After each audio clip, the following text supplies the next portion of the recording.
آپ کو پتا ہے کہ ایک ایسے 10 دن، ایک ایسا عشرہ آنے والا ہے جس کے بارے میں نبی پاک علیہ الصلوۃ والسلام فرماتے ہیں کہ عشرہ ذوالحجہ میں، یعنی پہلی ذوالحجہ سے 10 ذوالحجہ، یہ 10 دن جو ہیں، ایک نیکی کا ثواب 700 گنا سے بھی زیادہ دیا جاتا ہے۔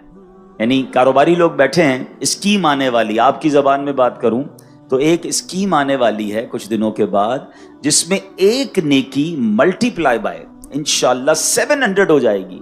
تو آپ سوچیں کہ ہمیں اس میں کتنی نیکیاں کرنی ہے، کیسا ذکر اللہ کرنا چاہیے، ساری نمازیں باجماعت پڑھنے کی نیت کر لیں اور پھر انشاءاللہ درود پاک کی کثرت بھی کریں گے۔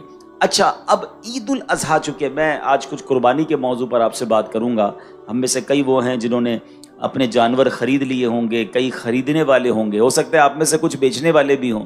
تو یہ ایک پوری دنیا میں ماشاءاللہ مسلمان ایک تیاری میں ہیں، ایک ذوق و شوق ہے، مگر جو مین کانسیپٹ ہے، جو مین ہمیں بات سمجھنی ہے قرآن و حدیث کی روشنی میں، وہ میں عرض کروں گا۔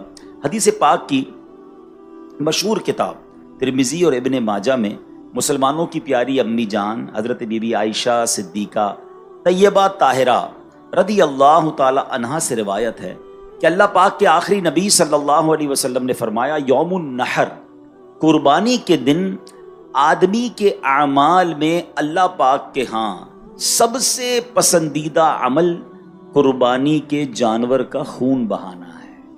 بے شک قربانی روز قیامت اپنے سینگوں، بالوں اور کھروں کے ساتھ لائی جائے گی، اور بے شک قربانی کے جانور کا خون زمین پر گرنے سے پہلے اللہ پاک کے ہاں بلند مقام پر پہنچ جاتا ہے۔